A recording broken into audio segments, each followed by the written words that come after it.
SIR প্রক্রিয়া নিয়ে কমিশনে অভিযোগ জানালেন বিরোধী দলনেতা শুভেন্দু অধিকারী। কমিশনের কাছে ত্রুটিহীন স্বচ্ছ ভোটার তালিকার দাবি করেছেন তিনি। কমিশনে আইপ্যাকের বিরুদ্ধে অভিযোগ করেছেন শুভেন্দু অধিকারী। বিএলওদের ওপর কাজের চাপ দিচ্ছে আইপ্যাক, এই অভিযোগ শুভেন্দু অধিকারীর।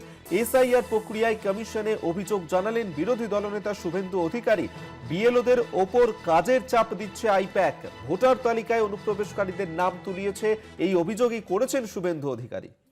কি বলেছেন তিনি শুনব। বিএলওদের চাপ দিয়ে তাদের কাছ থেকে ওটিপি নিয়ে আইপ্যাকের লোকেরা মৃত, শিফটিং এবং বাংলাদেশি মুসলিম অবৈধ অনুপ্রবেশকারীদের নাম রেখে দিয়েছে। আমরা একটা স্যাম্পল উদাহরণও ওদেরও দিয়েছি, আপনাদেরও দেখাচ্ছি যে এই বাংলাদেশি লোকের নাম রেখে দিয়েছে। আমরা 17,111 বুথের অভিযোগ, serial number, data, special observer এবং সিওকে দিয়েছি। ফলতাতে এসআইআর পর্যবেক্ষকদের বৈঠকে সাজানো নাটক, বিজেপির কোনো প্রতিনিধি ছিল না বৈঠকে। একজনকে বিজেপির প্রতিনিধি সাজানো হয়েছিল, এমনটাই কিন্তু বলেছেন আজকে বিরোধী দলনেতা শুভেন্দু অধিকারী। ফলতাতে সেখানে গিয়েছিল কমিশনের বিশেষ পর্যবেক্ষকের দল। এসআইআর পর্যবেক্ষকদের বৈঠকে সাজানো নাটক, বিজেপির কোনো প্রতিনিধি ছিল না সেই বৈঠকে। একজনকে বিজেপির প্রতিনিধি সাজানো হয়েছিল বলেই অভিযোগ করেছেন বিরোধী দলনেতা। কি বলেছেন তিনি শুনব। কালকে ফলতাতে স্টেট অবজারভারের সামনে 17 জন বিএলওকে জয়েন্ট ভিডিও এবং ভিডিও সানুবক্সি, সাদা খাতার ভিডিও সাজিয়ে নিয়ে গিয়ে বলিয়েছে।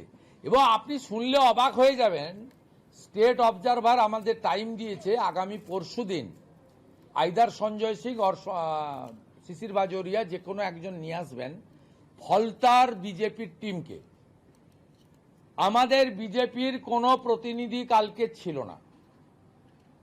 একজনকে বিজেপি সাজিয়েছে, একজনকে সিপিএম সাজিয়েছে, একজনকে কংগ্রেস সাজিয়েছে, দিয়ে অল পার্টি মিটিং করে দেখিয়ে দিয়েছে যে এভরিথিং ইজ গুড এবং স্যাটিসফ্যাক্টরি ম্যানারে সব কাজ চলছে।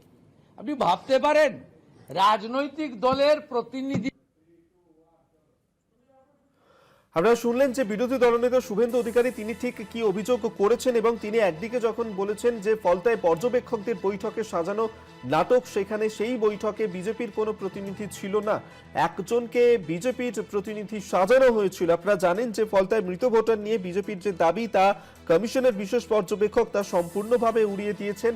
আর সেই গতকালই সে ফলতাতে গিয়েছিলেন বিশেষ পর্যবেক্ষক, এবং কমিশনে নালিশ জানাতে গিয়ে বিরোধী দলনেতা তিনি সাংবাদিকদের মুখোমুখি হয়ে বলেছেন যে এই যে এসআইআর প্রক্রিয়াতে পর্যবেক্ষকদের যে বৈঠক হয়েছে ফলতায় তা সাজানো নাটক।